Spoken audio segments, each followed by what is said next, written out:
একটি পুরনো হাসপাতালের মর্গের বাইরে একটি অন্ধকার রাস্তা, বাতি লাল, দূর থেকে শব্দ শোনা যাচ্ছে। এক গাঢ় নীরবতা। এক ব্যক্তি, রমেশ, হাতের লণ্ঠন নিয়ে মর্গের দিকে এগিয়ে আসছে।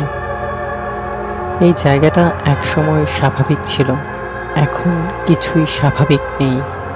কেন এই ঘোর অন্ধকার? কি হয়েছে এখানে? রমেশ মর্গের প্রবেশদ্বারে পৌঁছায়। দরজা খোলার শব্দ। ভিতরে প্রবেশ করলে রুমটি শীতল আর অন্ধকার। অনেক মৃতদেহের সেলফের সাথে রুমের প্রতিটি কোণ ছায়ায় ঢাকা। বিভিন্ন অস্বাভাবিক শব্দ আসে, যেমন গ্যাসের শব্দ, গলানো তাপের শব্দ। মাঝে মাঝে অদৃশ্য কিছু যেন সারা রুমে ঘুরে বেড়াচ্ছে। রমেশ একে একে মৃতদেহের সেলফ খুলে দেখে। রমেশ ভীত হয়ে বলে, এগুলো কি? কেন সেলফগুলো অজানাভাবে খোলা? কেন এখানে কেউ নেই? আলোর ঝলকানি এবং একটি মৃতদেহের উপর ছোট্ট এক মাকড়সা চলে আসে। একটি অদৃশ্য আওয়াজ, আমরা কেউ জীবিত নই। রমেশ স্তব্ধ হয়ে যায়। ঘরের মাঝে একটি অদ্ভুত গন্ধ। একটি মৃতদেহ হঠাৎ নড়াচড়া শুরু করে। রমেশ আরো ভীত হয়ে ওঠে। এটা কি হচ্ছে? মৃতদেহটি উঠে বসে এবং ভয়ঙ্করভাবে হাসে। একে একে অন্যান্য মৃতদেহগুলো নড়তে শুরু করে।